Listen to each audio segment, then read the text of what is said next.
Bom, então, gente, boa tarde. Esse grupo é o segundo encontro do ano, que é o do Grupo de Estudos em Educação, Infância e Teoria Crítica, o GPITEC, também vinculado ao projeto Crítica Infância, que a gente vem fazendo uma discussão também nesse sentido.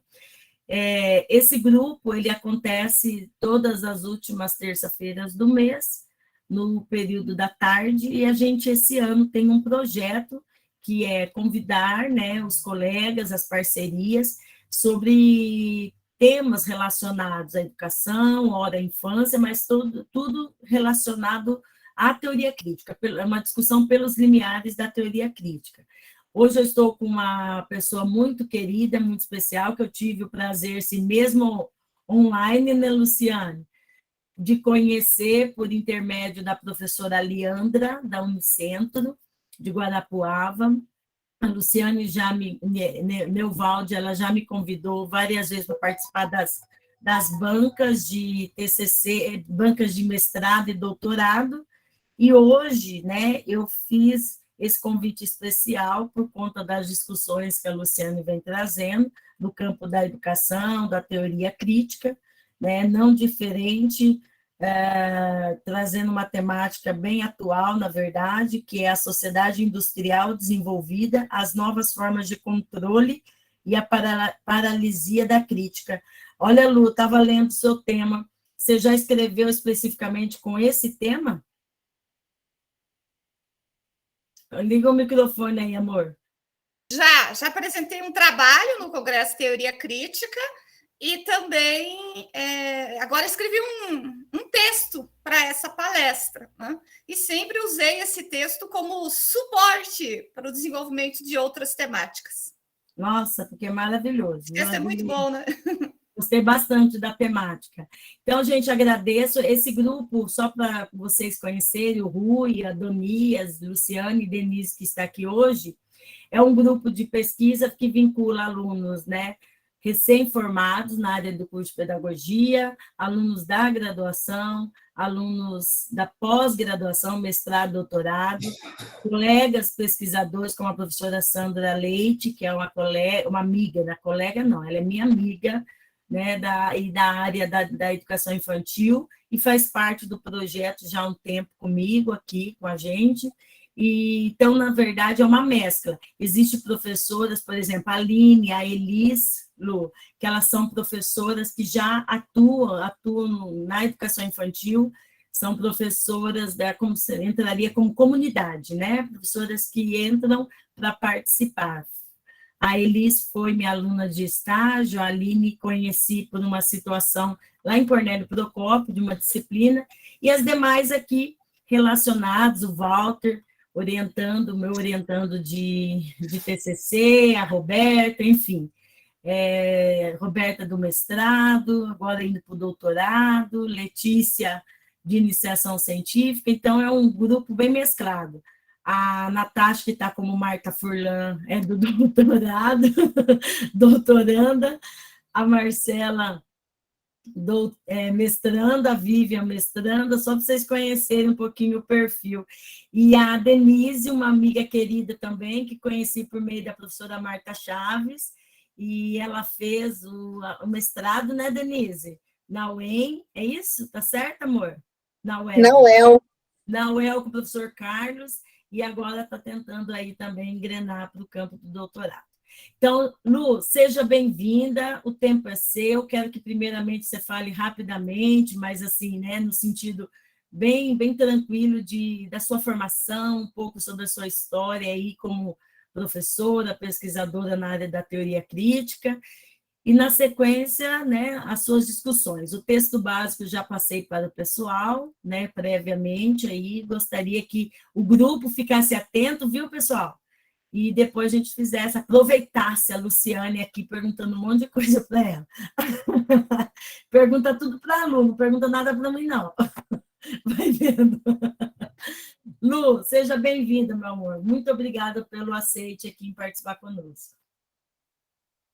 Obrigada, Marta. É uma alegria estar aqui contigo, né, e com esse pessoal aí, com o teu grupo de pesquisa, fazendo essa interlocução. Quero desejar uma uma boa tarde a todas e todos.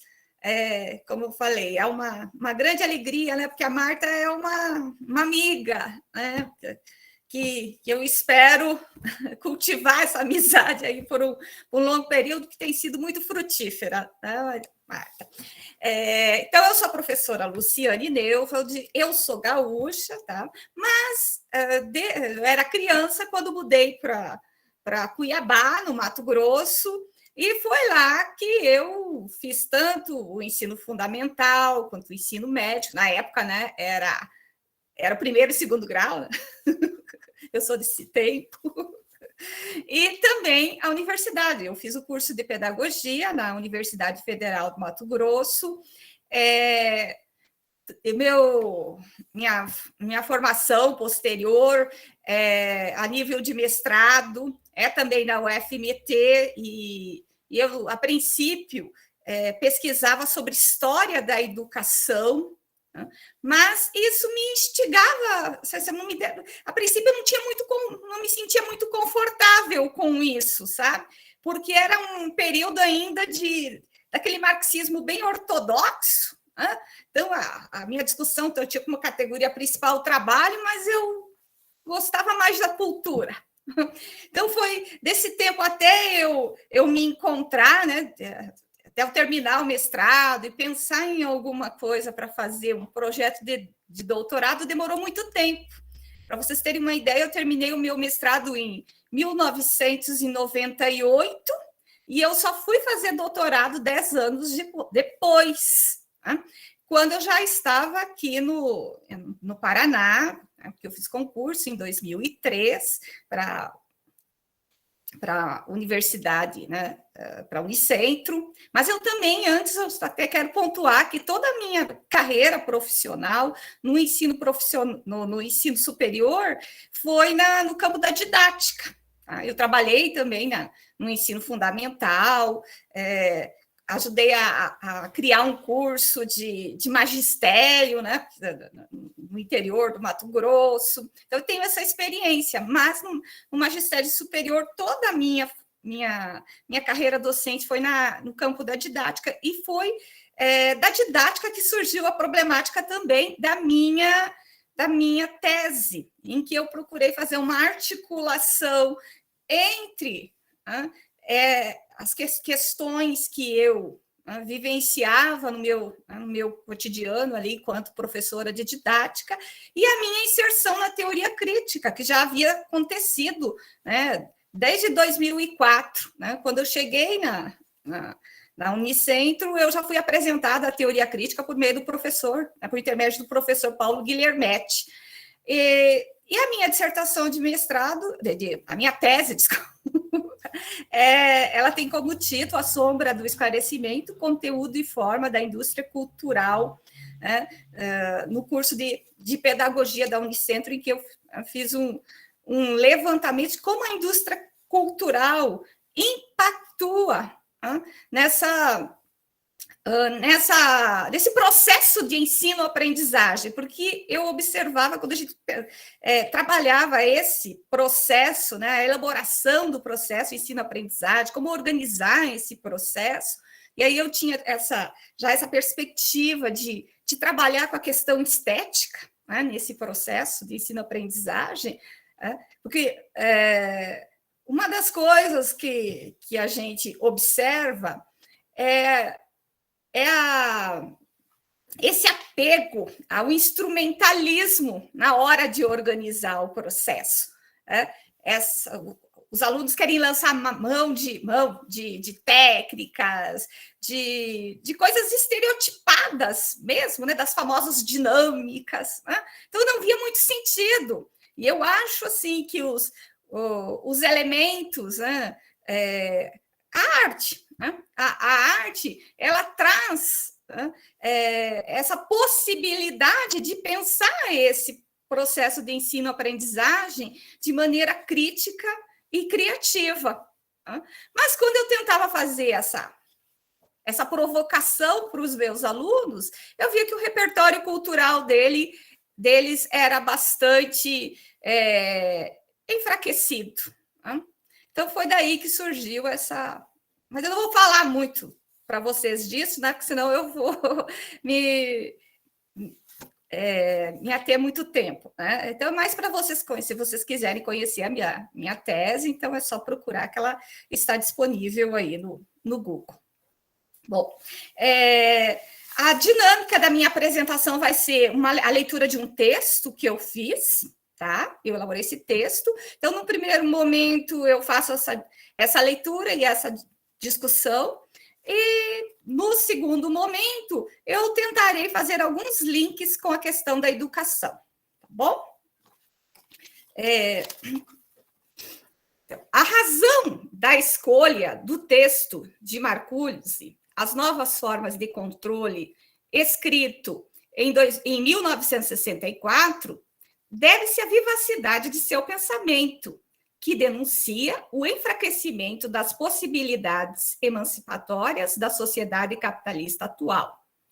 Nessa, os opostos se integram na tentativa de manter o sistema intacto e a capacidade da sociedade de dissimular suas contradições se acentua. Assim, a paz é mantida pela guerra e a abundância por meio da escassez e da miséria de muitos. Marcuse é um precursor das atuais preocupações ecológicas, ao colocar em pauta a necessidade de limitar o desenvolvimento das forças produtivas e de frear a corrida impetuosa ao progresso. Ele repensa e amplia o conceito de classe marxista, pois compreende que a classe trabalhadora vai além da classe operária, que trabalha no chão da fábrica. Assim, os trabalhadores que não se inserem nesse contexto também são considerados produtivos. Marcuse procurou explicar a razão pela qual o proletariado não cumpriu a sua tarefa histórica revolucionária e encontra resposta para esse fato na capacidade ampliada de integração dos indivíduos à sociedade de consumo. Então, a grande questão do Marcuse é esse enfraquecimento do potencial revolucionário. Por que a revolução não aconteceu, né, nos moldes, no prognóstico do Marx? Ele, então, procura razões políticas, sociais, econômicas, e o diferencial dele é que ele vai procurar também razões psíquicas, razões, né, de ordem subjetiva, no âmbito da psicologia. E aí que ocorre a aproximação também do Marcuse com o Freud. Então, para o Marcuse, esse sujeito, né, histórico, né, ele foi despotencializado, então ele cria uma teoria. A grande preocupação dele é com uma teoria do sujeito, porque pensar numa função política, né, no processo revolucionário, demandaria também de pensar nesse sujeito revolucionário. E a questão que surge aí, então, por que esse sujeito foi despotencializado?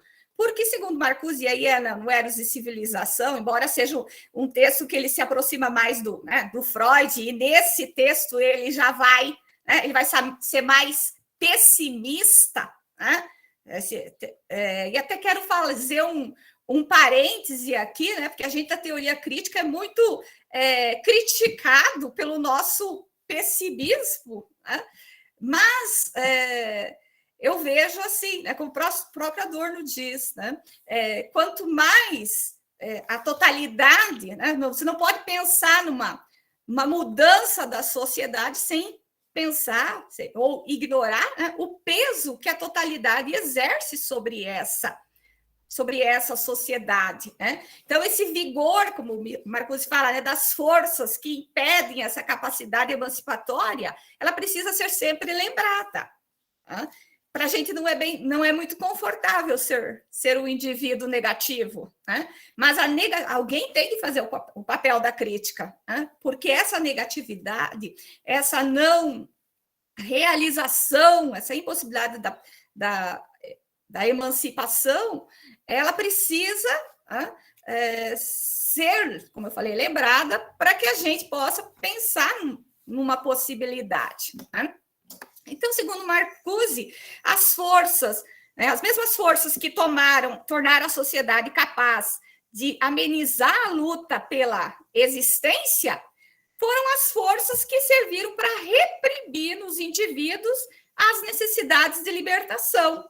É mais ou menos aquilo que o Adorno e o Horkheim falam na dialética do esclarecimento, né? Que o desenvolvimento da maquinaria se converteu em maquinaria da dominação.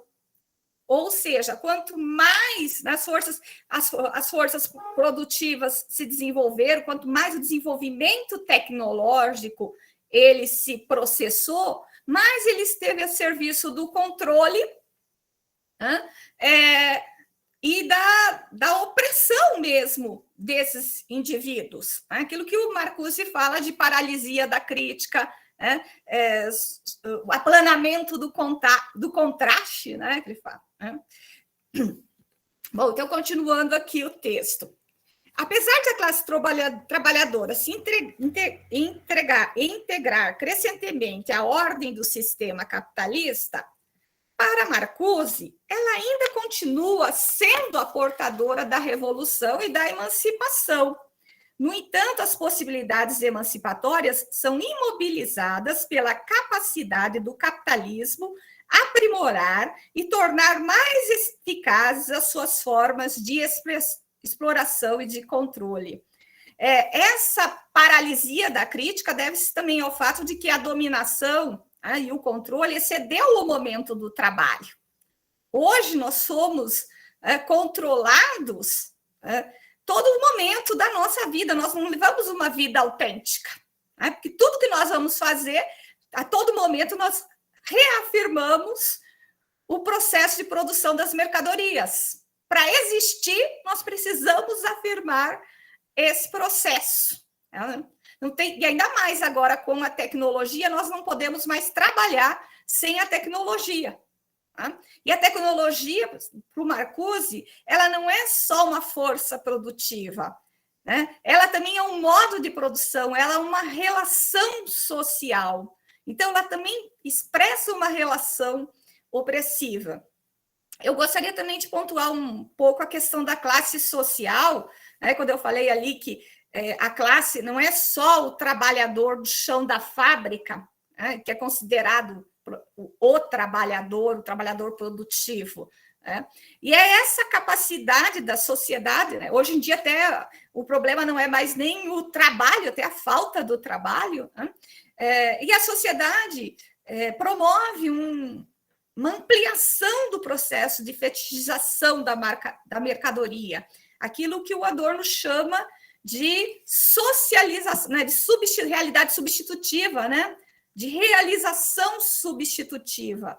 A socialização, a integração dos indivíduos não acontece mais pelas vias do trabalho, da apropriação do produto do trabalho, né? Mas os indivíduos se sentem integrado, realizado, inserido na sociedade por outras vias. Então, aquele conceito de classe social do Marx, enquanto alguém que, né, o trabalhador é aquele que não é o dono do meio de produção, ele continua valendo. Só que a forma social das mercadorias, tá, fetichiza, encobre esse processo. Tanto que hoje, classe social, as pessoas tendem a vincular classe social a quê? A um determinado padrão de vida, né? A um determinado nível de instrução, né? Então, são outros elementos, né? O rendimento da pessoa também, e não a posição que ela ocupa no modo de de produção. Então, essa tendência da sociedade a reprimir, né, as pulsões, a sociedade não sublima, né? A sociedade reprime essas nossas né, pulsões de vida. E como ela o faz? Adiando sempre a nossa satisfação. Nós não temos uma realização concreta.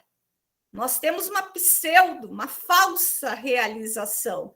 É aquilo que o Adorno chama de, né, e o Adorno e Horkheim na dialética do esclarecimento, um adiamento sempre da nossa satisfação a partir da promissória do prazer que os produtos da indústria cultural nos oferecem. A sociedade administra cientificamente as necessidades dos indivíduos, convertendo-as em fator de reprodução do sistema. Sendo assim, a mercadoria incorpora a libido. Os indivíduos, apesar de serem livres, pagam o preço dessa liberdade por meio da introjeção, da heteronomia, da ignorância e da impotência. Abre aspas. O que principiou como submissão pela força, cedo se converteu em servidão voluntária, colaboração em reproduzir uma sociedade que tornou a servidão cada vez mais compensadora e agradável ao paladar. Então, essa é uma citação, fecha aspas, é uma citação do Marcuse, do livro Tecnologia, Guerra e Fascismo, 1999, página 15. Então, é essa capacidade, né, do sistema tornar a dominação agradável, né, muito sutil, né? Ela é capaz de resolver hoje, né, as nossas necessidades, elas podem ser atendidas, tem tudo, né? Tem para tudo quanto é gosto. O sistema promete a felicidade para todo mundo. Eu vou citar um exemplo aqui para vocês, né? Esses dias eu estava muito incomodada com as rugas da minha testa, né? Aí eu resolvi procurar lá ginástica facial. Ao acessar ginástica facial, eu olho lá, né, um negócio de silicone, né? Uma película de silicone para colocar na testa. Né? Então, para vocês verem, até as nossas necessidades mais absurdas, né? Ela tem que ter resposta para tudo. Você não fica, o sistema está sempre pensando em você. Está sempre tentando produzir alguma coisa. Agora, vocês querem saber o que eu fiz, né? Sabe o que eu fiz? Eu mandei fazer 2 toquinhas, aproveitei o inverno, porque a tal da ginástica facial não dá, viu? Mas, enfim, é essa, né? É por aí que o sistema nos captura. A sociedade... Daí eu coloquei nessas condições, o sistema se torna cada vez mais funcional e produtivo, quanto mais ele se torna confortável. Então, os indivíduos acabam se encontrando nas coisas que moldam, né, as suas vidas. Né? E também eu coloquei aqui, né, que a vida tende a se desgastar, assim se cumpre, né, aquela coisa que a vida vai se desgastando continuamente. E a gente se mantém vivo, se desgastando, né, colocando em questão a nossa potência de vida.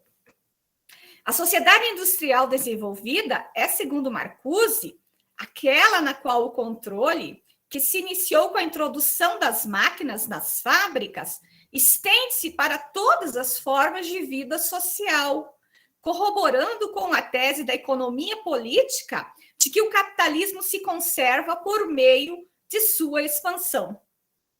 Marcuse ressalta, 1973, página 30, que as novas formas de controle social são tecnológicas e se diferenciam do aparato técnico do período moderno, no qual a sugestão ocorria por meio da divisão do trabalho. No período contemporâneo, os controles tecnológicos aparentam personificar a razão para o bem de todos, tornando toda contradição irracional. Na sociedade industrial desenvolvida, o aparato técnico de produção e de distribuição automatiza-se crescentemente, determinando assim o produto, as operações e as necessidades dos indivíduos. Aí essa nossa pseudo-liberdade, né? O progresso técnico cria um sistema de dominação capaz de coordenar e criar formas de vida e de poder, paralisando as forças que se opõem ao sistema e instituindo formas novas e mais agradáveis de controle. Essa sociedade assume uma característica totalitária, que a torna capaz de determinar habilidades e atitudes socialmente necessárias aos indivíduos. A sociedade industrial desenvolvida é uma sociedade tecnológica e, enquanto tal, de acordo com Marcuse, é um sistema de dominação, no qual ocorre a fusão entre a cultura, a política e a economia. Para Marcuse, o termo totalitário não se restringe à coordenação política terrorista da sociedade, mas também a uma coordenação técnica e econômica não terrorista, a qual opera por meio da manipulação das necessidades. Então, esse totalitarismo ele convive mesmo numa sociedade democrática. Agora, uma citação do Marcuse, de 1973, que é esse texto, página 24. Não apenas uma forma específica de governo ou direção partidária constitui o totalitarismo, mas também um sistema específico de produção e distribuição que bem pode ser compatível com o pluralismo de partidos, jornais, poderes, contrabalanceados, etc. As necessidades humanas são históricas, o que significa dizer que são coordenadas pela sociedade. As falsas necessidades, as quais são importantes aos indivíduos, são impostas aos indivíduos, reprimem e exercem forças externas sobre as suas liberdades. Sendo assim, a satisfação das necessidades converge para a heteronomia dos indivíduos e para o aplanamento do contraste, já que a miséria é o preço da satisfação. Marcuse, página 27. Essa questão do aplanamento do contraste, o Marcuse dá um exemplo lá no texto, né? Que os indivíduos cada vez mais têm coisas em comum. E hoje a gente pode até perceber isso, né? Se, em tempos atrás, por exemplo, as pessoas de uma elite tinham um gosto mais refinado, hoje, tanto, né, o patrão quanto o empregado são capazes de gostar da mesma música, né? De acessar os mesmos sites, frequentar os mesmos lugares. Né? Então, isso há uma comunhão ali. Né? Marcuse, na página 23, alerta para a perda, na fase mais avançada da sociedade industrial, do sentido lógico e do conteúdo tradicional dos direitos e liberdades, que foram fatores vitais nas origens e fases iniciais da sociedade industrial. A liberdade de pensamento, a liberdade de palavra e a liberdade de consciência, as quais foram ideias essencialmente críticas, destinadas a substituir uma cultura material e intelectual obsoleta por outra mais produtiva e racional. A liberdade perdeu o sentido de concessão, pois a eleição livre dos senhores não aboliu os senhores dos escravos. O indivíduo tornou-se objeto de organização e de coordenação em larga escala, não restando outra saída além da adaptação.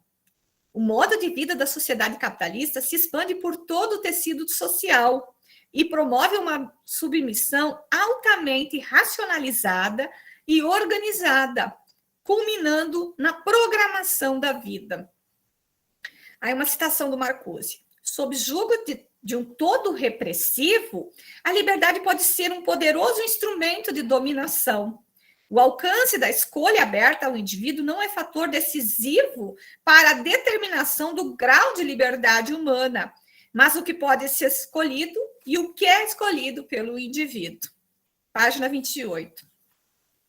Nesse contexto, o trabalho ideológico não deixa de ser importante, pois o aprimoramento do modelo de vida atua intensamente sobre a subjetividade do indivíduo, colonizando-a.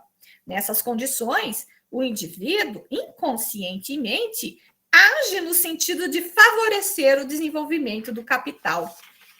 Marcuse aponta o caráter irracional da racionalidade da sociedade desenvolvida, na qual se amplia a extensão do enredamento social, seja para o plano corporal, seja para o plano espiritual.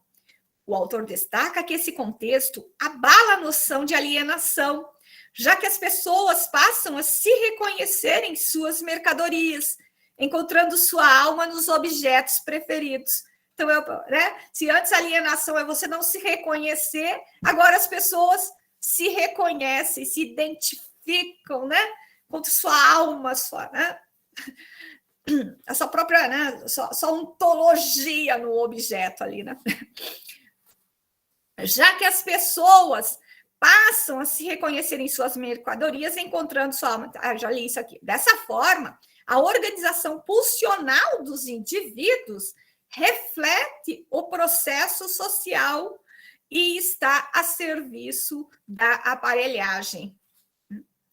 O aspecto sociopsicológico do novo acontecimento político do período contemporâneo, de acordo com Marcuse, 1973, página 30, consiste no desaparecimento das forças históricas, que na fase anterior da sociedade industrial parecem representar a possibilidade de novas formas de existência. Aqui, esqueci de fechar aspas, tá? Existência, fecha aspas, lá no desaparecimento, desculpa, tá, pessoal? Na concepção do autor, o espaço privado, no qual se desfruta a possibilidade de resistência ao mundo exterior, se apresenta invadido e aplanado pela realidade tecnológica. A economia psíquica dessa sociedade reivindica o indivíduo por inteiro e não se limita à fábrica. Então, isso é um denominador comum, né? A lógica da sociedade integra todos os momentos da nossa vida, né? E eu vejo assim como isso agora está, né, construindo uma casa, como a gente é capturado por esse sistema. A gente começa a criar necessidades que não são necessárias, né? Você quer comprar, você quer fazer uma casa assim só para você morar, ter um pouco de conforto, mas você chega lá, tem cada coisa linda, né? Gente, tem lixeirinha de banheiro custando R$1.000 e poucos. Né? Então, e como o sistema vai criando outro exemplo para vocês, né? Nesse corre-corre, como a gente reproduz essa lógica, né? Nesse corre-corre, a gente acaba procurando um produto que seja funcional à nossa vida, né? Então, aquela privada que fecha automaticamente é maravilhosa, né? A tampinha. Por quê? Porque eu estou sempre correndo, então eu bato mesmo a tampa né? E aquilo é horrível, né? Então agora é só dar um tapinha assim, aquilo que é uma beleza, né? E aquela coisa que o Adorno coloca né? Cita na Mínima Muralha, né? Essa falta de... A gente não está mais preparado para a resistência desse mundo. Nossa relação é muito abrupta, é muito imediata com as coisas. Por isso a dificuldade também das gerações mais novas com a frustração. Né? Tem resistência, essa dificuldade para ter resistência em relação ao objeto. Porque né? Até o teclado do computador, quando ele está mais durinho, né? A gente já acha ruim, porque tudo tem uma resposta imediata. E a gente procura cada vez mais, né? A gente entra na lógica desse sistema e procura, né, cada vez mais necessidades artificiais, necessidades que não são espontâneas, necessidades justamente para o mundo girar nessa mesma perspectiva. Essa marca da sociedade contemporânea também é destacada por Adorno, para quem o fetichismo das leis objetivas repercute sobre o indivíduo, o qual se torna cada vez mais integrado a um sistema em que a opressão social é cada vez mais anônima. Para Adorno, a organização da sociedade, ao paralisar a crítica, permite que o estado de espírito se torne um poder real. essa questão do anonimato, né, do poder, é muito legal, né, essa ideia do Adorno. Na Mínima Moralia, no aforismo Jantar de Gala, Adorno alerta para a autonomia dos processos técnicos, para o fato de que eles anulam a existência objetiva, dando lugar a uma realidade substitutiva, na qual o indivíduo não pode ficar para trás no processo de produção desenfreado, independentemente do sentido do que é produzido. Adorno destaca os perigos de um mundo no qual a técnica ocupa um aspecto decisivo, pois ela pode gerar uma relação exagerada, irracional e patogênica, na qual os homens tendem a considerá-la um fim em si mesmo, atribuindo-lhe uma força própria. O autor destaca também a tendência dos indivíduos para transferir a libido para a máquina, tornando carente a relação libidinal com outras pessoas, o que promove a frieza. De acordo com Adorno, as exigências econômicas e políticas do aparato se expandem para além do tempo de trabalho, absorvendo o tempo livre, a cultura material e intelectual. No texto Tempo Livre, 1995, Adorno entende que esse, no contexto da sociedade capitalista, consiste em um prolongamento da não-liberdade, pois esse tempo é acorrentado ao seu oposto, e os indivíduos não dispõem de si mesmos no plano do trabalho e no plano da consciência. Uma citação agora do Adorno, página 71 desse texto mesmo. Numa época de integração social sem precedentes, fica difícil estabelecer, de forma geral, o que resta nas pessoas, além do determinado pelas funções. Quando as pessoas acreditam agir por vontade própria, essa é modelada por aquilo que desejam estar livres fora do tempo de trabalho, do horário de trabalho. Cada vez mais as formas sociais e econômicas, segundo Adorno, 1993, Mínima Moralia, impregnam a constituição subjetiva e exercem influência sobre o processo de individuação, que ao se pautar na autoconservação, anula a vida na sua subjetividade. A objetividade social, ao penetrar no âmbito mais ínfimo da constituição subjetiva dos indivíduos, afirma a relação entre a composição orgânica dos indivíduos como um prolongamento da composição técnica do capital. Segundo Marcuse, esse é o texto da Tecnologia, Guerra e Fascismo, abre aspas, as massas coordenadas não anseiam por uma nova ordem, mas por uma fatia maior da ordem dominante. Fecha aspas. Por isso, o autor acredita que a racionalidade tecnológica pressupõe uma eficiência submissa, na medida em que a opressão assume o anonimato e transforma a força da crítica em força de submissão. Nesse sentido, a sociedade industrial desenvolvida ilustra com propriedade a pressão que o processo civilizatório exerce sobre os indivíduos e sobre a cultura.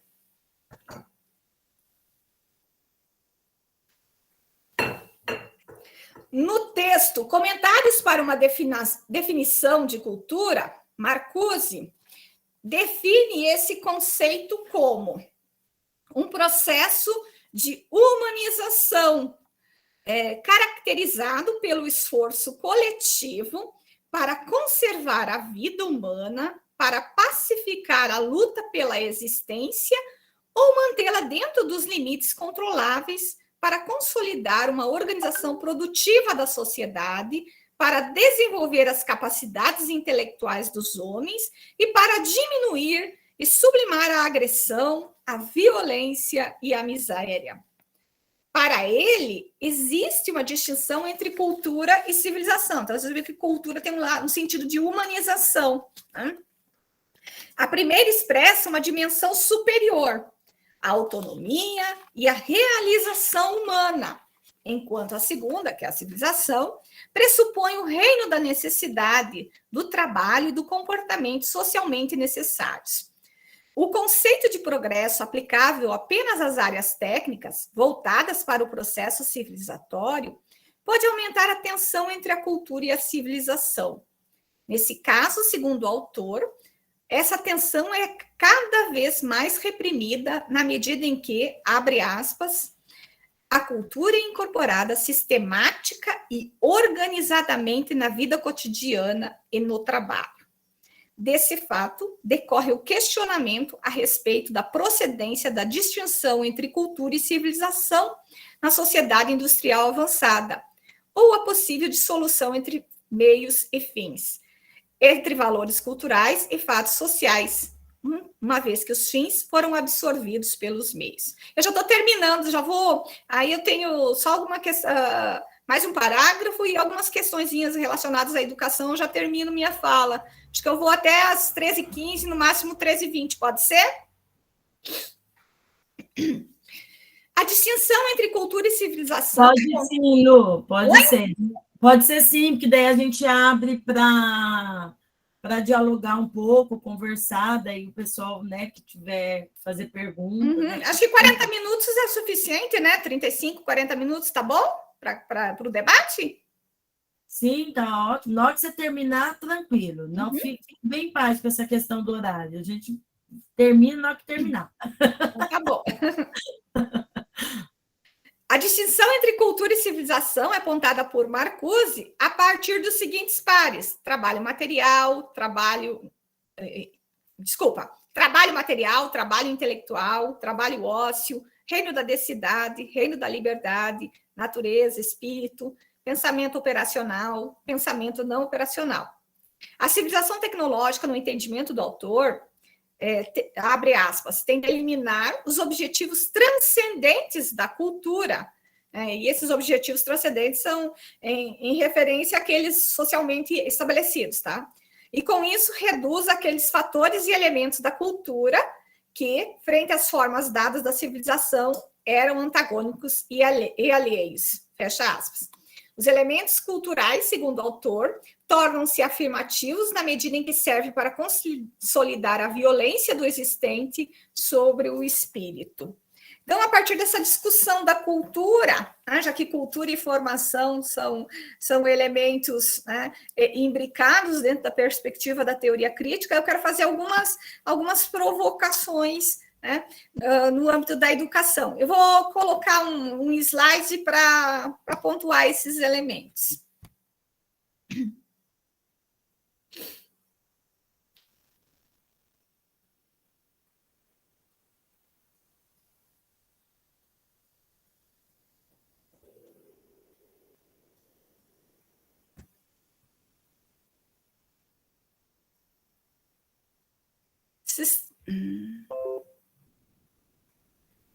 Vocês estão enxergando? Hein? Sim. Sim?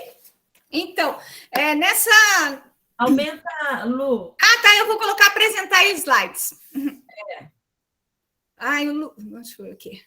Eu gosto de pôr nesse do livrinho aqui, que dá mais certo. Aí, foi? Foi, beleza.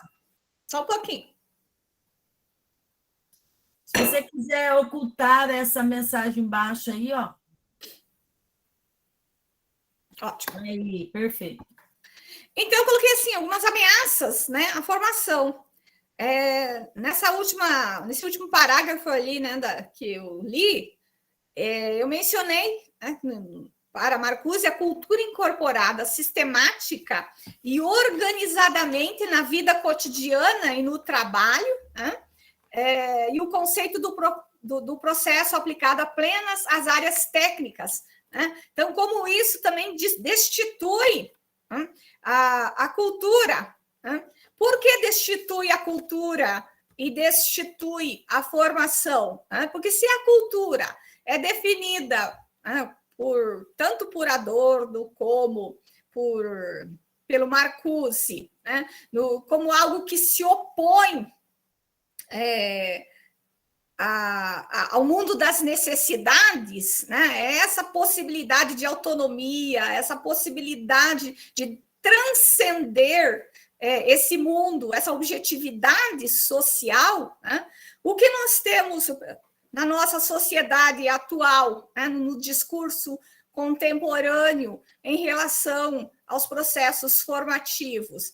É uma educação cada vez mais integrada a essa objetividade, né, social, uma educação que atenda cada vez mais essa lógica do desempenho, né, a esse princípio da realidade. Aí eu cito aí um pouco a BNCC, né, e o novo ensino médio, em que as trajetórias são definidas não em função, né, de um princípio formativo, né, mas em função de uma carreira, né, de uma profissionalização, de um percurso profissional. Né. Essa questão tem relação com aquilo que eu coloco a seguir, né, o realismo excessivo e a anulação das lacunas de socialização. Cada vez, então, eu lembro muito o texto do Adorno, né? Educação para quê? Quando ele pergunta isso, né? Quanto mais esse objetivo da educação ele se torna nebuloso, né? Ou ele está vinculado a essa objetividade social, mais esse princípio formativo ele é ameaçado. Até ele conta a anedota, né, da centopeia, que ao ser interrogada em que ordem ela movimenta suas patas, né, ela perde, né, ela fica imobilizada. É mais ou menos isso. Né? A gente está sempre pensando em reforma, né, uma reforma sucedendo a outra, e a gente esquece aquilo que é o mais... a humanização, que é o princípio, né, principal da educação. Quando nós vemos que esses percursos formativos aí são diferenciados, perde-se uma cultura geral que é essencial para a formação humana. Quem escolhe uma carreira mais de exatas ou biomédicas, não tem essa compreensão da sociedade, das ciências humanas, e o contrário também é verdadeiro. E essa questão também da tecnologia como um meio e um fim, né, da educação. A educação não é só um instrumento, mas ela está preocupada, né, com habilitar o indivíduo para o uso da tecnologia. Não que isso não tenha que nortear a educação, né, mas é considerado o objetivo principal, né, dessa educação. A despotencialização conceitual, e até esqueci de colocar aqui, não só conceitual, mas também a despotencialização política. Então, o que eu vejo, assim, cada vez mais há uma ausência de pressupostos, né, em função de uma mobilização de conhecimentos. Quando a gente fala de mobilizar conhecimentos, para você fazer isso, você precisa conhecer. Não existe mobilização de saberes sem saberes. Né? Então, o conceito ele não se dissocia da sua operacionalização. Eu vejo que essa questão de valorização, ao valorizarmos o conceito, né, nós também temos que valorizar a linguagem, né, e o pensamento. Pensar nessa perspectiva da relação entre o conceito, né, e o pensamento é pensar que a gente pensa por meio da linguagem, a gente pensa através de conceitos. Então, os conceitos são importantes, são elementos necessários para o desenvolvimento dessas aprendizagens. Né? A questão da despotencialização política, não sei quem já observou a BNCC, né? Eu vou até citar um exemplo, quando se fala lá da questão do corpo. Né? O corpo é tratado muito no sentido assim, biológico, de higiene, até se fala um pouco da questão da identidade, né? Mas não se fala que, por exemplo, dos impactos, né, das relações econômicas, como ela afeta o desenvolvimento do corpo, as condições, né, de vida, como elas têm relação com esse corpo. né? Ou mesmo quando se trata das questões culturais, como essas questões são históricas, são políticas, né, são sociais, elas não podem ser vistas só como uma questão essencialmente cultural. Então, essa visão, né, essa concepção das contradições, das múltiplas relações entre os conteúdos, ela fica prejudicada quando a BNCC coloca, né, essas aprendizagens numa hierarquia, né, e de uma forma muito pontual. E o engraçado é que a proposta dela é trabalhar por áreas, né? É promover a interdisciplinariedade, a transdisciplinariedade, né? Mas quando ela coloca a partir de um esquema, né, pré-definido, já a partir de hierarquizado, ela dificulta essa relação e essa conversa entre essas diferentes dimensões. Então, se o professor quer fazer um trabalho mais multidimensional aí do conteúdo, ele tem que olhar todas as habilidades, né, e tentar, mas mesmo assim a BNCC inviabiliza. Outra coisa que eu coloquei, que me chamou a atenção, né, é que essa abordagem, né, da BNCC no âmbito da tecnologia, né, ela trabalha com uma concepção de aprendizagem a partir né, como um design. Então, tem essa perspectiva do design thinking. Nessa perspectiva, né, a gente nota uma conciliação de coisas opostas: o olhar humano e as questões empresariais, a melhoria da qualidade de vida e as demandas empresariais, a busca pela solução de problemas a partir de múltiplas soluções. Aí eu coloquei entre aspas, olhar para o humano voltado para as questões empresariais. Isso é impossível, né? Conforme o vídeo que se encontra no site, essa citação eu tirei desse vídeo, no site Escola Digital do professor. E aí, alguns passos, né, dessa perspectiva, né, que é a empatia, as necessidades e a motivação, né, das pessoas, né, que mais parece uma forma de falsificar essa individualização do ensino, né? A especificação e a origem de um problema, a geração de ideias para possíveis proposições, é a ideia de aprender a resolver problemas, como se fosse o problema o elemento desencadeador do pensamento. É aquilo que aí eu faço novamente uma provocação com relação à questão conceitual, né? Os conceitos nos ajudam também a pensar mais e melhor. A prototipação, não só testar, mas pôr a mão na massa, essa é a ideia dessa perspectiva, né? E aí os critérios de avaliação, desejabilidade, o que está sendo proposto faz sentido às pessoas, às necessidades humanas? Praticidade, é funcional no futuro próximo? Viabilidade, se tornará parte de um modelo de negócio sustentável, ou seja, viável financeiramente? A ideia de tornar todos empreendedores e protagonistas, né, da sua vida.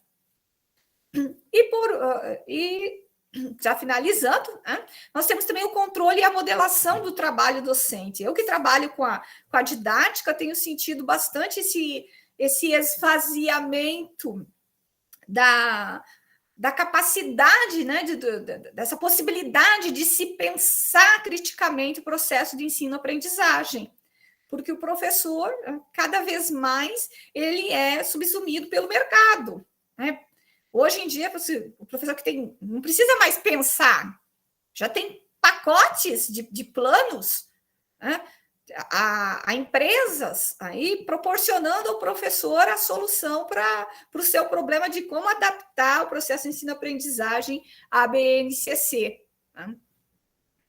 E o fortalecimento da impotência social, que é mais ou menos seguindo essa perspectiva, né?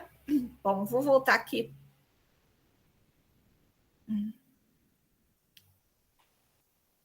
Quando a gente fala de impotência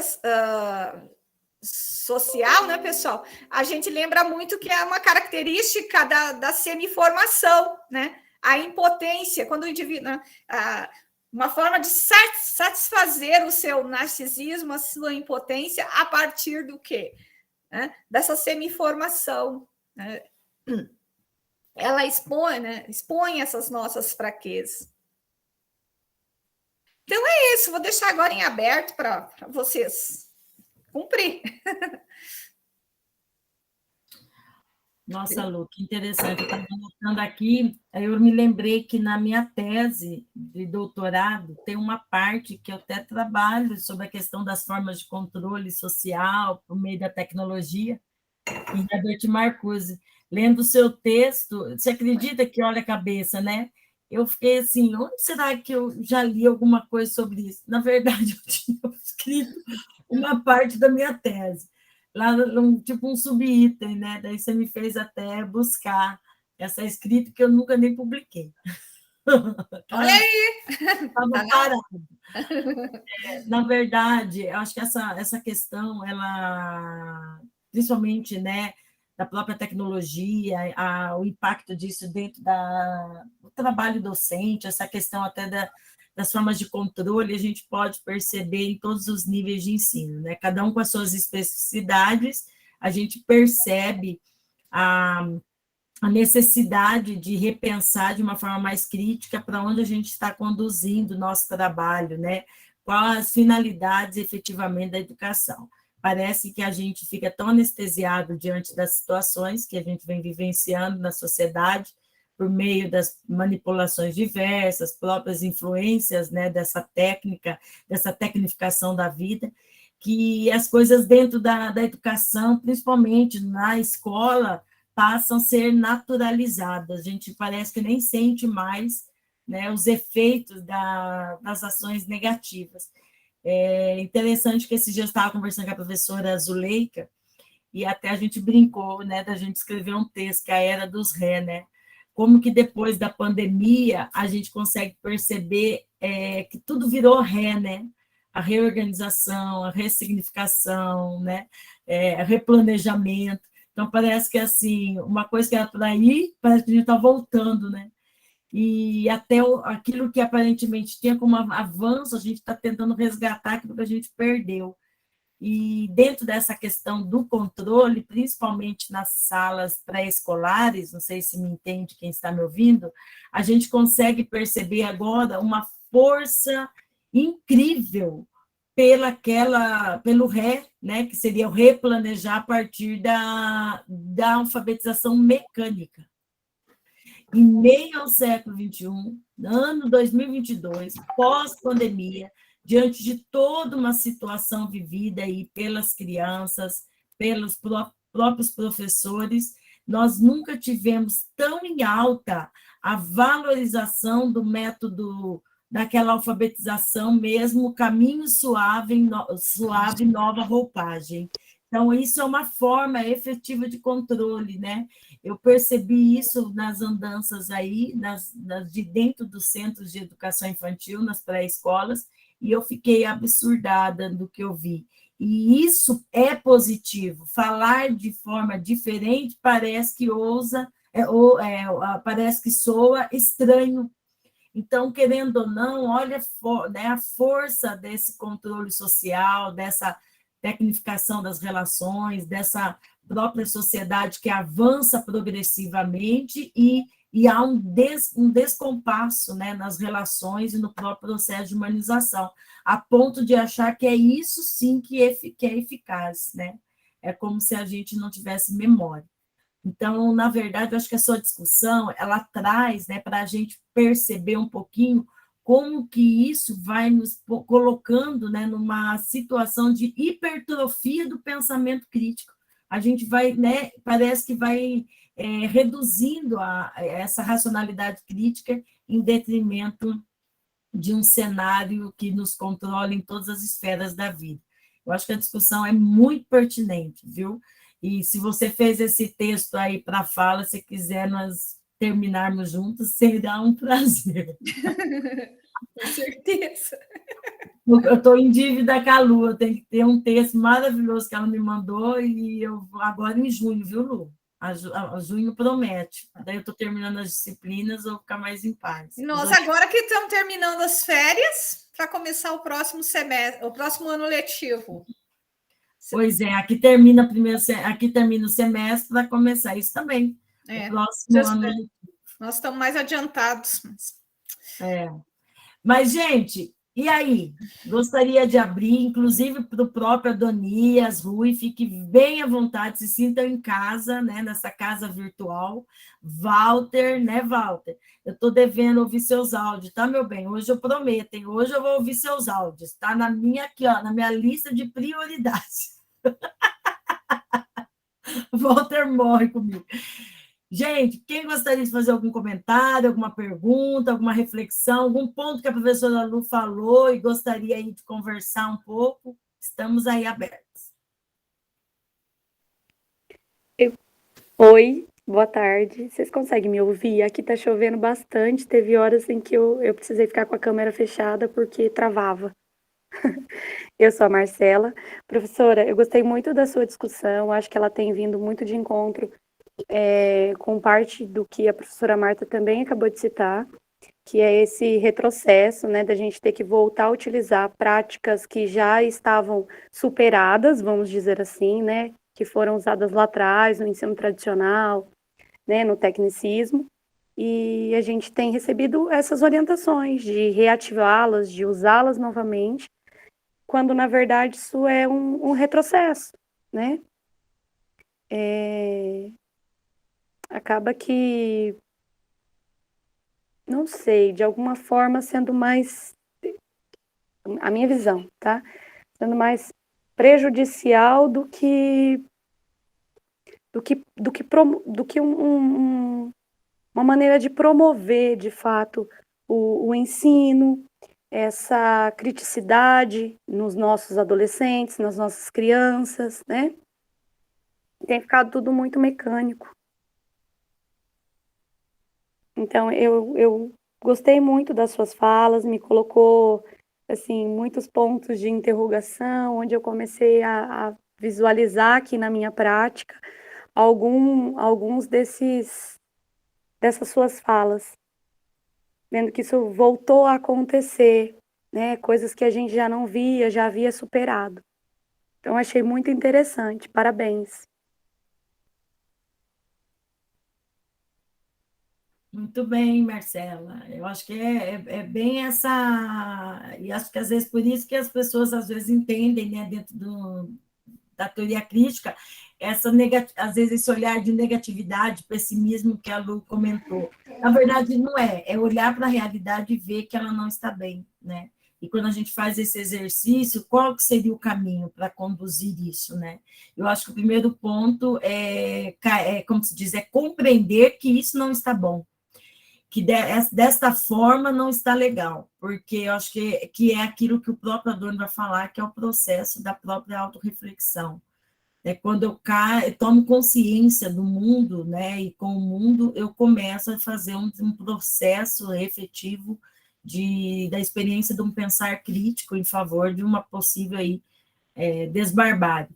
Como eu senti nos lugares, não tem como você fazer o convencimento do outro, ele primeiro tem que ser feito, né, nele o próprio convencimento de que aquilo que ele está fazendo ou aquele caminho que está trilhando não é o melhor ou não é a melhor opção. A Roberta coloca aqui que compartilha da mesma sensação da Marcela, no município da educação infantil, vamos começar a usar livros didáticos, vivenciamos o engessamento do trabalho do professor. E é muito lamentável, principalmente, não porque o livro didático ele é ruim em si, né, Lu? Até se você quiser fazer algum comentário sobre isso, eu acho que o problema é o engessamento disso, quando isso se torna, né, um controle total do trabalho, tirando desse professor, por exemplo, a autonomia. Aqui no município, se utiliza dentro da discussão, dentro de uma base da teoria histórico-cultural. Bom, dependendo do formato que for esse material, às vezes podemos estar numa contramão, né, aos efeitos humanizadores que tanto se pregam dentro dessa base teórica. A Vivian Pode falar, e depois acho que agora não sei quem é a Viva ou a Natasha, que levantou a mãozinha primeiro. A Eu Natasha, também não sei. Eu só queria fazer um comentário assim que no texto ali tem uma até a professora citou também que ela que falou da condição de dominação que impede a condição de liberdade. Eu acho que é isso, né? É o que a gente pode verificar hoje, o que eu vejo aqui também na educação infantil. Essa questão da gente saber que tem essa liberdade, as pessoas não,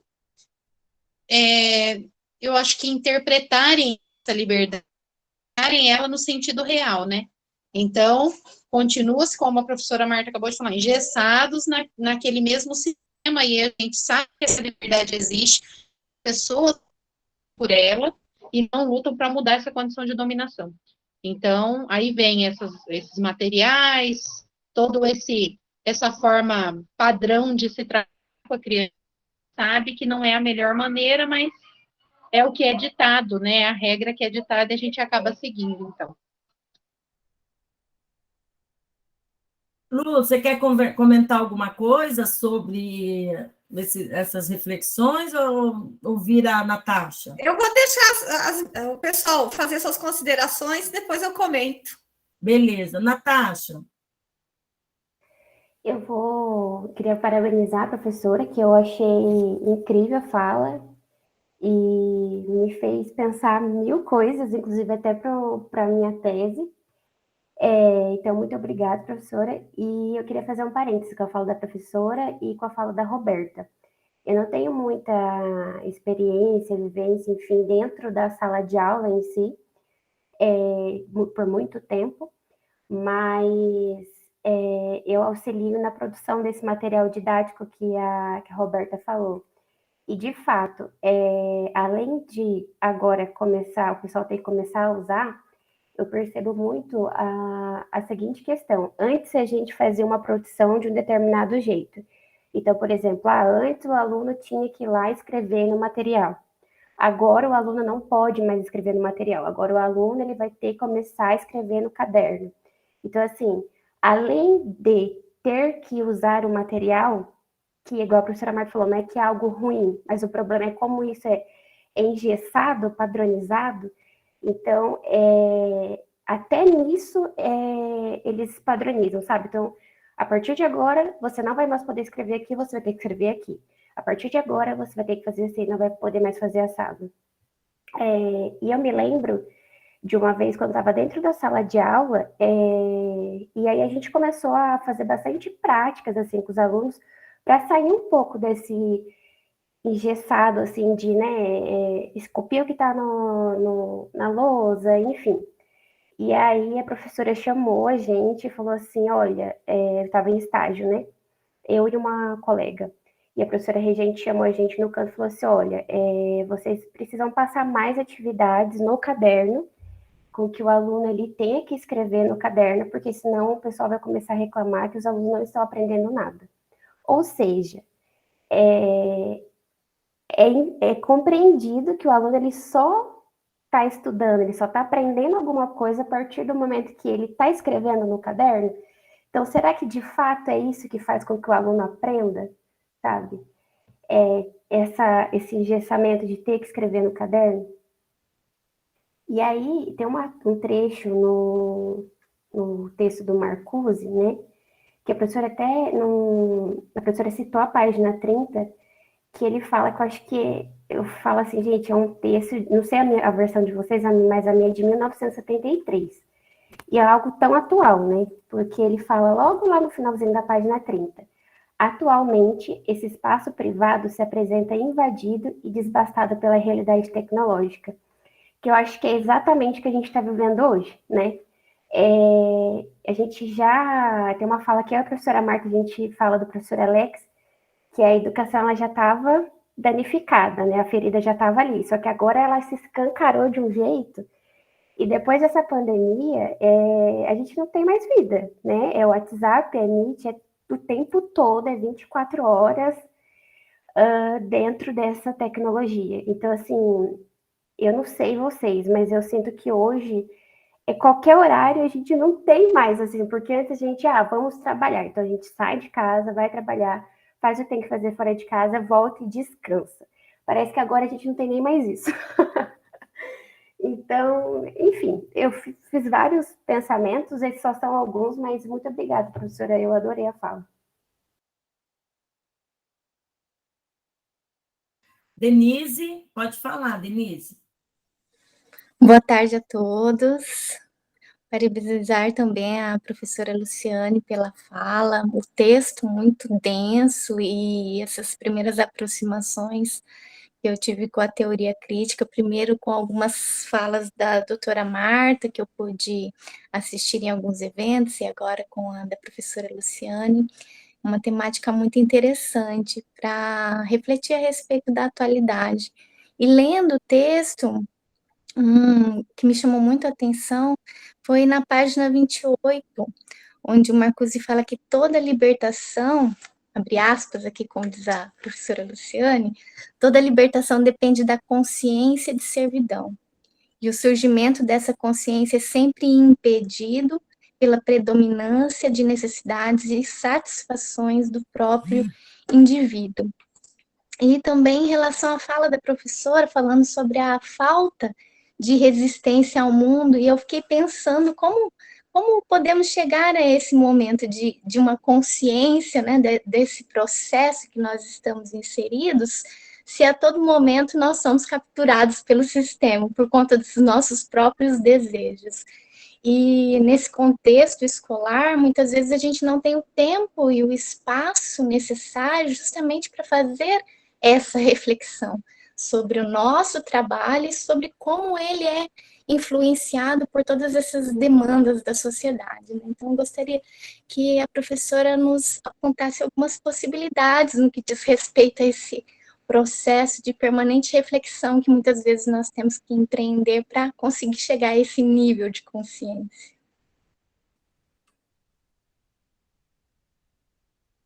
Que pergunta, hein, Dê? Adorei. Eu quero saber também, viu, Luciane? Manda ver agora. Ai. Se até o Marcuse fala... Agora eu vou responder. O Marcuse fala assim na página 28. Quanto mais racional, produtiva, técnica e total se torna a administração repressiva da sociedade, tanto mais inimagináveis se tornam os modos e os meios pelos quais os indivíduos administrados poderão romper sua servidão. Então, a gente é bem... Né? Fica mais difícil, mais imprevisível romper. Mas eu ainda acho que como toda a perspectiva, toda a leitura, né, da teoria crítica nos converge para a razão, né, pessoal? Não essa razão instrumental, mas uma razão sensível. Eu acho que é tornar consciente mesmo esse processo. E o professor fortalecer a sua autonomia enquanto intelectual. Na minha perspectiva, é o professor assumir esse papel de intelectual da educação. Porque, ouvindo vocês falarem assim, eu já tinha percebido isso, embora não esteja lá, né, mergulhada lá nesse cotidiano das escolas, pelas documentações, a gente percebe que há um ecletismo, um pluralismo pedagógico. Por exemplo, o referencial curricular daqui adota a perspectiva da pedagogia histórico-crítica. Né? No entanto, ao seguir a BNCC, essa perspectiva é irreconciliável com o BNCC, porque a BNCC ela é um roteiro, né? Ela é uma prescrição, e a pedagogia histórico-crítica fala que o ponto de partida é a prática social. Então, como é que você vem e já coloca um código dizendo por onde você vai principiar, né? E qual o teu roteiro pedagógico, né? Então, nós temos que aprender a construir as nossas narrativas, aprender a conviver com essa tensão, né? Achar que encarar como desafio mesmo. E a gente fica muito solitário, né? E aí eu vejo assim, o problema está nas relações de produção do trabalho. Eu, pelo menos, me sinto, por isso que agora, quando eu estabeleci esse elo com a Marta, isso me fortalece, porque a gente trabalha muito, né? Muito solitariamente. E a sociedade nos leva a se isolar. Então, uma das questões que eu aponto, né, é romper com essas relações de produção capitalista, né, que nos individualizam, né, que não estimulam, né, esse trabalho, essa coletivo, a dialogicidade, né, dentro da escola. A escola tem que ser um espaço de diálogo. Eu agora estou lendo uma dissertação de mestrado que é sobre o trabalho na educação infantil durante o tempo de pandemia. E o que eu percebi? Que cada um pegou o seu dilema, né, pessoal, como se fosse um dilema pessoal, e tentou resolver essa questão sozinho. Em nenhum momento se colocou em questão. Acho que nós temos que colocar tudo que nós estamos vendo em questão. E se, por um lado, está o nosso espaço privado, ele está sendo invadido por essa lógica, né, nós temos que fortalecer também o espaço coletivo, né, a luta política. Cada vez mais a gente está... eu acho que a gente está se individualizando e se preocupando mais com questões de autoconservação mesmo, né? Como se autoconservar. A preocupação de cada professor é como implantar a BNCC, como resolver sua aulinha, as questões mais amplas, as questões políticas. E eu sinto falta. Isso na universidade eu sinto falta, gente. Porque há 4 anos atrás, 5 anos atrás, eu lembro que as questões políticas, né, essa questão de articulação, de militância no sindicato, ela era muito mais acentuada.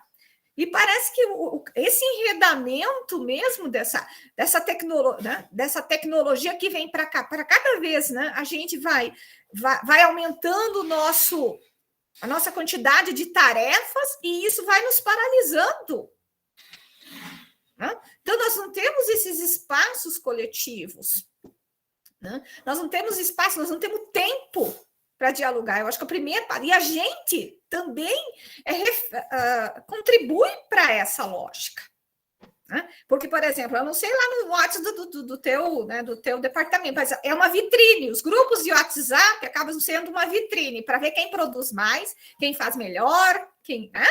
Então, cria uma expectativa muito grande, né, em relação ao seu trabalho. Nós somos também os nossos próprios carrascos. Eu acho que nós temos que parar de ser nossos próprios carrascos e pararmos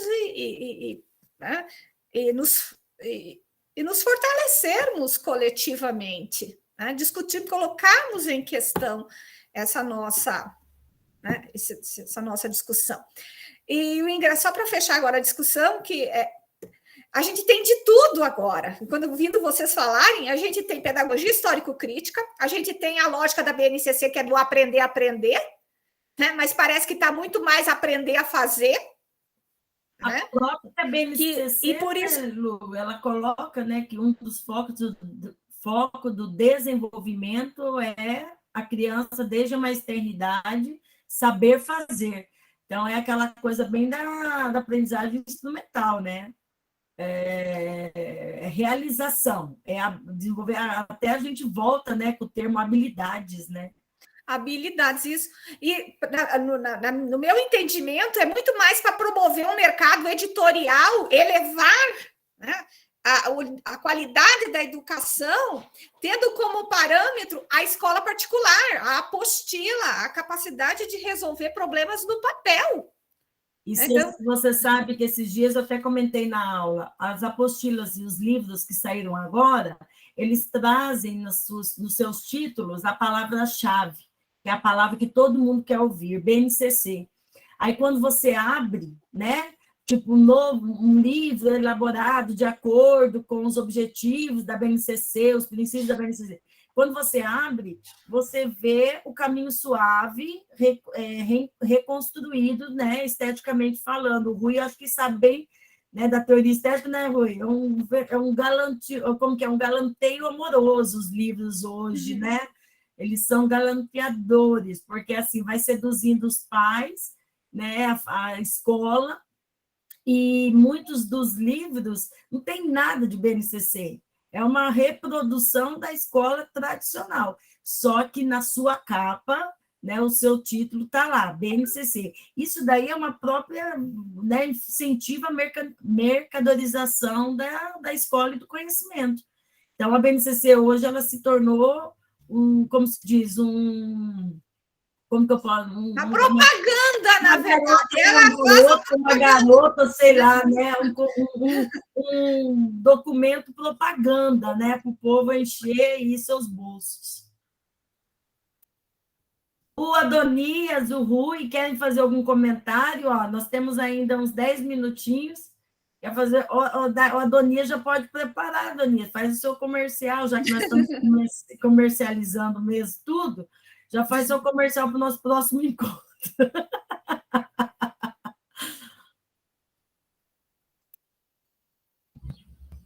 Como que está o áudio aí? Estão me ouvindo certinho?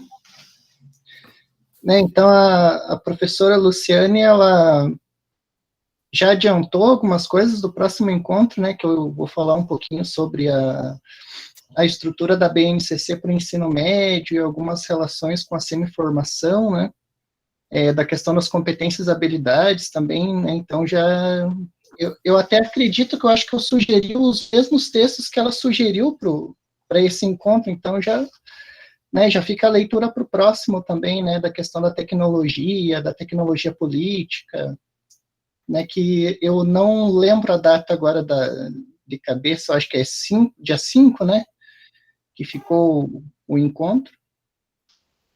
Isso mesmo, Adonias. Eu tive que mudar. 5, né? Eu não avisei a turma do grupo ainda, porque no dia da coisa surgiu uma banca, então ficou para o dia 5 de julho, nós vamos fazer.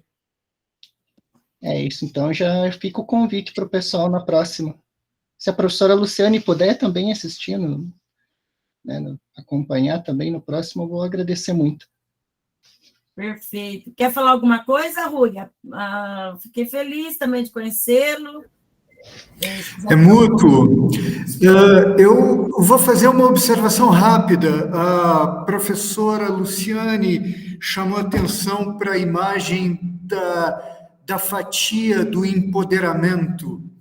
E, aparentemente, é isso que aconteceu na sociedade industrial avançada.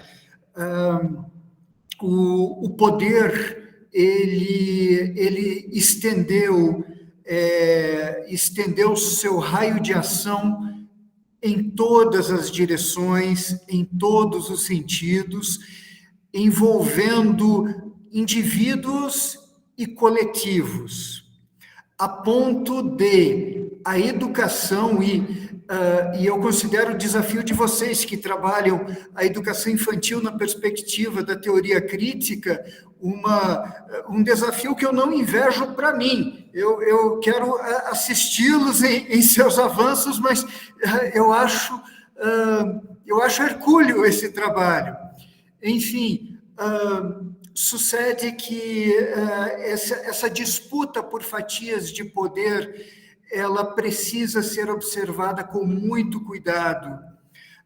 Falaram aqui de tomada de consciência, da importância da tomada de consciência, mas lembrando de Marcuse, um Marcuse aproximado de Freud, eu gostaria de lembrar que nós não somos só consciência, e a consciência frequentemente ela é supervalorizada.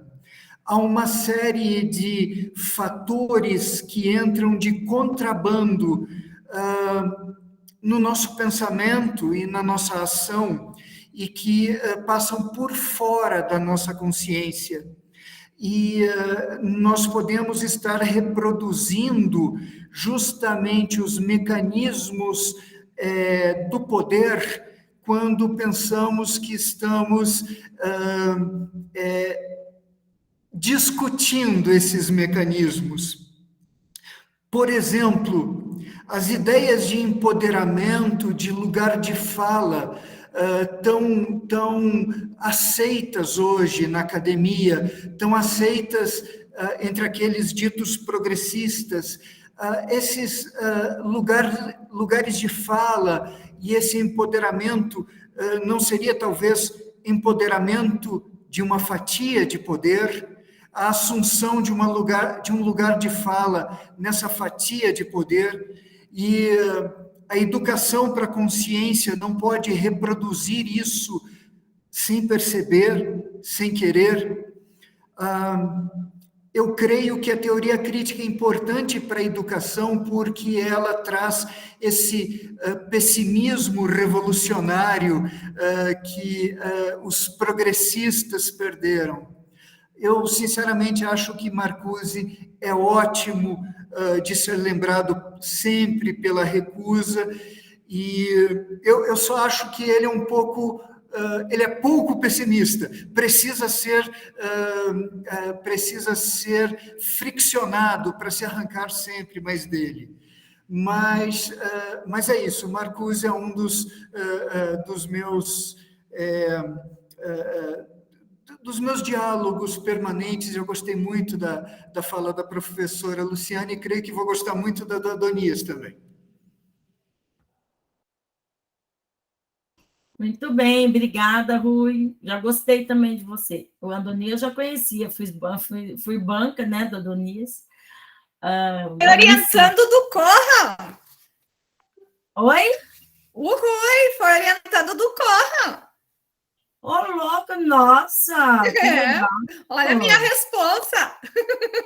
Mas você é maravilhosa, né? Hein? Orientou o trabalho da Adonias, ficou um trabalho maravilhoso. Eu estou bem, né? Estou bem orientando, né? Porque a pesquisa não é só do orientando, a orientadora faz parte do processo, e como faz, né? Até às vezes mais. Eu que não sei se meus orientandos vão falar isso de mim, mas... As caras da Flávia, da Vivian, da Marcela. Gente, alguém mais gostaria de fazer algum comentário? Não?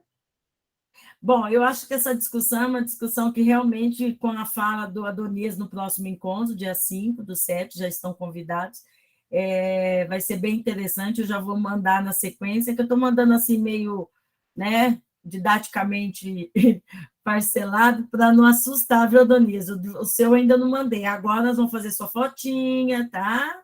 Vou fazer tudo bonitinho, a divulgação.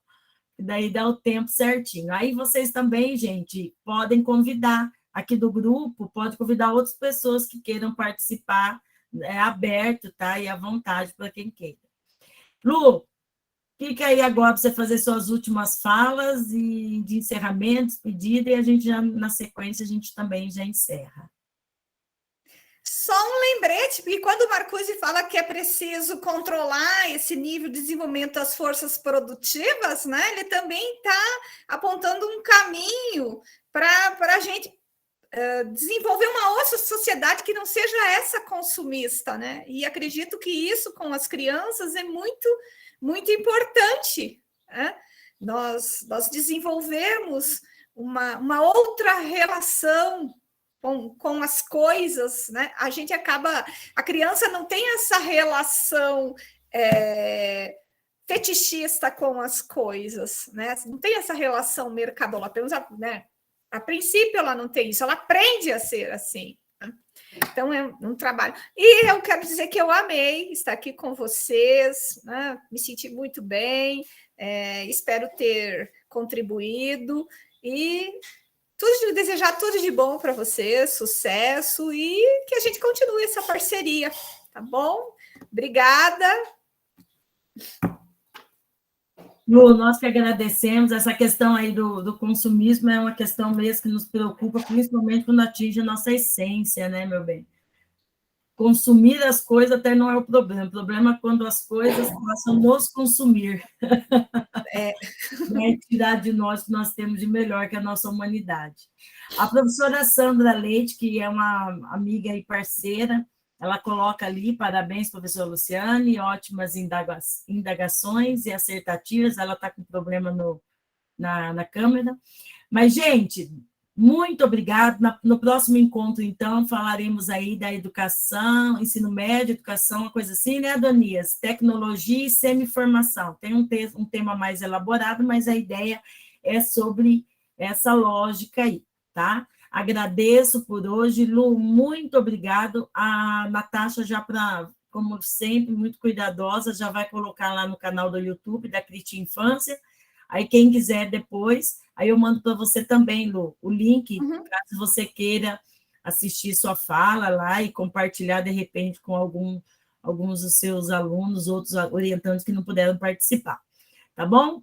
Um grande beijo, obrigada, Denise, Adonias, Rui, Lu, que vieram hoje, aos demais, Vivian, Natasha, Flavinha, Lê, Sandrinha, Tati. Olha, tem um Fernando, de Honduras, viu, Luciane? Um aluno, ele foi me orientando de mestrado, fez um belíssimo trabalho sobre que Auschwitz não se repita, fez um trabalho bem lindo sobre Honduras, Brasil, e ele voltou para a terra dele, esse menino, eu não queria deixar, mas ele quis voltar. Agora eu estou torcendo para ele voltar de novo para o Brasil. Não deu certo, porque na época da pandemia, não deu nem para ele arrumar uma namorada, porque se ele arrumasse uma namorada aqui, ele ficava, né? Aí, na próxima você já deixa a namorada aí, pronto. Então, eu tenho uma namorada por Fer. Aí a namorada dele lá de Honduras vai me matar, mas vai estar tudo bem. Não, então não dá, não. Mas, Fer, obrigado, viu, querido, por participar aí. Agora estou solteiro. Obrigada, Marta. Olha lá ele falando, que bonitinho. Escuta essa, Lu, ó. Fala aí, Fer, para a gente ouvir a vozinha, esse sotaque, que dá saudade. Que vergonha, professora. Você bem sabe que meu sotaque é muito diferente. Mas obrigada, Fernando. Professora Luciane. Um prazer em conhecer de você e foi uma boa conversa. Eu gostei muito da sua crítica e os pensamentos dos colegas também. Excelente, Fer. Um abraço, beijo, tudo de bom. Gente, muito obrigada, tudo de bom para vocês e até o próximo encontro. Tchau. Tchau. Tchau. Obrigada.